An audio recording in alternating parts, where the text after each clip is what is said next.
साल 1919 बीकानेर की गलियों में एक 12 साल का बच्चा अपनी बुआ से भुजिया बनाना सीख रहा था। वह यह नहीं जानता था कि यही भुजिया एक दिन दुनिया के सबसे बड़े स्नैकिंग ब्रांड हल्दीराम की नींव बनेगी। हल्दीराम का जन्म 1908 में एक साधारण परिवार में हुआ। उनके दादाजी अपने छोटे से स्टोर में भुजिया बेचते थे। हल्दीराम को भुजिया बनाने में गहरी रुचि थी, इसलिए उन्होंने केवल 12 साल की उम्र में इस प्रक्रिया में महारत हासिल कर ली। वह अपने दादा की दुकान में नियमित रूप से बैठने लगे, लेकिन उन्हें संतोष नहीं हुआ। वह अपने व्यवसाय को एक नए स्तर पर ले जाना चाहते थे। हल्दीराम ने देखा कि राजस्थान के लोग मोठ की दाल को बहुत पसंद करते हैं। उन्होंने अपनी भुजिया में बेसन के साथ मोठ की दाल मिलाने का निर्णय लिया। इस नए मिश्रण ने भुजिया को विशेषता दी और यह लोगों के बीच हिट हो गई। लेकिन उनका इनोवेशन यही नहीं रुका। उन्होंने भुजिया को पतला और क्रिस्पी बनाने के लिए नई तकनीकों पर काम करना शुरू किया, जिससे ग्राहकों का अनुभव और बेहतर हो गया। कई महीनों की मेहनत के बाद उन्होंने एक परफेक्ट थिन और क्रिस्पी भुजिया बनाई। मार्केट में ऐसी कई और दुकानें थीं जो भुजिया बेचती थीं, लेकिन हल्दीराम चाहते थे कि कस्टमर्स के दिमाग में उनकी भुजिया की इंपॉर्टेंस एक नॉर्मल भुजिया से कई गुना ज्यादा हो। हल्दीराम को पता था कि महाराजा दंग सिंह बीकानेर के सबसे पॉपुलर महाराजा रहे थे और लोग उन्हें बहुत रिस्पेक्ट करते थे। इसीलिए हल्दीराम ने अपनी भुजिया का नाम महाराजा दंग सिंह के नाम पे दंग सेव रख दिया। महाराजा के नाम से उनकी भुजिया बाकी सब नॉर्मल भुजिया से डिफरेंशिएबल हो गई। इस नई ब्रांडिंग के साथ उन्होंने प्राइसेस भी बढ़ा दिए और कस्टमर्स ने उस प्राइस को खुशी खुशी एक्सेप्ट भी कर लिया। हल्दीराम के लिए सब कुछ बहुत अच्छा चल रहा था कि तभी 1944 में उनकी लाइफ में एक बहुत बड़ा ट्विस्ट आया।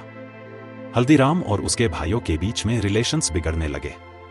बात इतनी बिगड़ गई कि फाइनली हल्दीराम को घर छोड़कर अलग होना पड़ा। लेकिन प्रॉब्लम यह थी कि घर के साथ साथ हल्दीराम को बिजनेस से भी अलग कर दिया गया था। जिस बिजनेस को हल्दीराम ने अपनी जान लगा के बनाया था, आज उसी बिजनेस से उन्हें एक फूटी कौड़ी तक नहीं मिली और वह रातों रात अपनी फैमिली के साथ सड़क पे आ गए।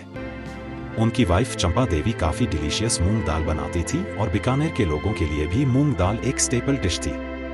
फिर क्या, उन्होंने मूंग दाल का बिजनेस करने का फैसला लिया और बचे हुए पैसों से मूंग दाल, स्पाइसेज और बाकी आइटम्स खरीदे। उन्होंने अपने अनुभव और मेहनत से धीरे धीरे स्थानीय बाजार में अपनी पहचान बनाई और मूंग दाल के साथ साथ अपनी भुजिया को भी बेचना शुरू किया। यह सब मिलकर एक लॉयल कस्टमर बेस बनाने में मददगार साबित हुआ।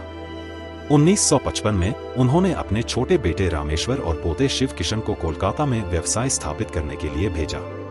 कोलकाता में शुरुआत एक छोटी सी दुकान से हुई, लेकिन उनकी मेहनत और क्वालिटी ने उन्हें वहां भी सफल बना दिया। धीरे धीरे उनकी बिक्री बढ़ने लगी। उन्होंने स्थानीय स्वाद को ध्यान में रखते हुए बंगाली मिक्सचर जैसे नए उत्पाद भी लॉन्च किए। 1968 तक हल्दीराम का परिवार व्यवसाय में सफल हो गया था।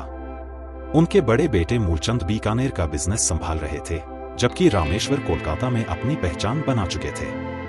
अब हल्दीराम ने दाल, चावल और मसालों की पैकिंग शुरू की और धीरे धीरे मल्टी ब्रांड के रूप में भी पहचान बनाई। उनकी मिठाइयों ने भी लोगों का दिल जीत लिया। 400 लोग उनकी फैक्ट्री में काम करने लगे और हर महीने लाखों पैकेट्स तैयार होने लगे। 1980 के दशक में हल्दीराम अब एक सफल ब्रांड बन चुकी थी। सभी प्रमुख शहरों में उनकी ब्रांचें खुल गई थीं और वो अब साउथ इंडिया में भी अपनी पहचान बनाने की कोशिश कर रहे थे। 1985 में हल्दीराम को नॉर्थ इंडिया के कुछ बड़े रिटेल स्टोर्स में अपना प्रोडक्ट्स लाने का एक बड़ा मौका मिला। इसके बाद उन्होंने अपने प्रोडक्ट्स को मिडिल ईस्ट में भी एक्सपोर्ट करना शुरू कर दिया।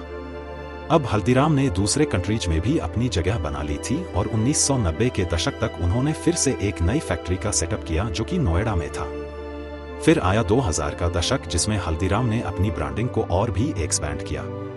उन्होंने अपने स्नैक्स को न सिर्फ भारत में बल्कि विदेशों में भी प्रमोट करना शुरू किया। हर साल कई फूड फेस्टिवल्स में भाग लेते हुए हल्दीराम ने अपनी इनोवेटिव स्नैक्स और मिठाइयों का प्रदर्शन किया। उनकी डिलीवरी सर्विसेज को भी बेहतर किया गया ताकि कस्टमर्स को घर बैठे हल्दीराम के फूड्स मिल सके। वर्तमान में हल्दीराम भारत में एक बड़े स्नैकिंग ब्रांड के रूप में उभरे हैं। उनकी प्रोडक्ट रेंज में भुजिया, नमकीन, मिठाई, चिप्स, ड्राई फ्रूट्स और कई अन्य स्नैक्स शामिल हैं। अब उनकी बिक्री केवल भारत में नहीं बल्कि विदेशों में भी हो रही है और हर साल उनका रेवेन्यू बढ़ता जा रहा है। हल्दीराम का सफर एक छोटे से बच्चे से लेकर एक बड़े स्नैकिंग ब्रांड तक का है। उनकी मेहनत, इनोवेशन और मार्केट की समझ ने उन्हें सफलता के ऊंचाइयों तक पहुंचाया है। यह कहानी सिर्फ एक ब्रांड की नहीं है, बल्कि एक ऐसी प्रेरणा की है जो यह दर्शाती है कि यदि मेहनत और दृढ़ संकल्प से आगे बढ़ा जाए तो सफलता अवश्य प्राप्त की जा सकती है। तो दोस्तों, यह थी हल्दीराम की प्रेरणादायक कहानी, जो हमें सिखाती है कि मेहनत और समर्पण से हर लक्ष्य हासिल किया जा सकता है। अगर आपको हमारा यह वीडियो पसंद आया हो तो कृपया इसे लाइक करें और हमारे चैनल को सब्सक्राइब करना न भूलें। आपकी समर्थन से ही हम और भी बेहतरीन कंटेंट लाते रहेंगे। धन्यवाद।